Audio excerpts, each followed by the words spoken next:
Hi. Have you received a no-win, no-fee solicitor's letter demanding you pay thousands in compensation for not protecting a tenant's deposit? You're not alone. I work with hundreds of landlords and letting agents who've received similar letters to this. The first thing I would say is please don't panic. As threatening, as intimidating as these letters are, it's very rarely that the solicitor's firm have actually got the facts right.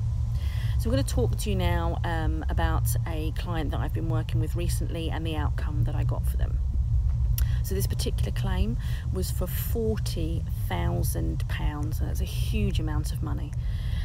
It was two claims, but the same tenant, so two separate tenancies. It was an HMO, so the tenant had moved rooms, which is why two tenancies were created in that way. And also then we had a fixed term, a statutory periodic, a fixed term and a statutory periodic. So with that in mind, we had to look at the validity of the claim and really assess it.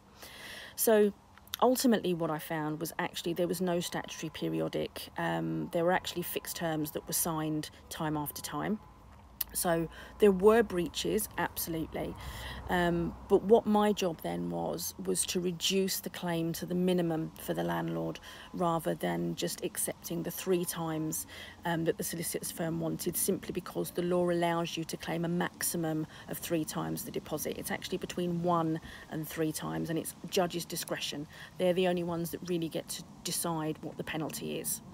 So backwards and forwards with the solicitor, and we agreed there were breaches, and we put a claim forward, an offer forward.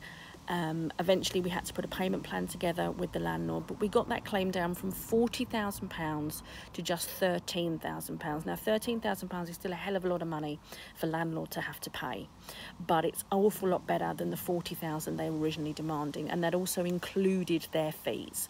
So the tenant doesn't get all of that.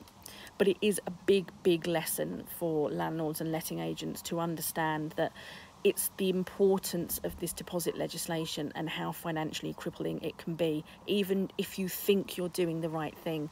This landlord kept the deposit in a separate account. It wasn't touched in any way, and it was available to the tenant when they vacated, but it still didn't make a difference. So please, if you've received one of these no-win, no-fee claim letters, please do get in touch with me, and I'll do everything I can to support you.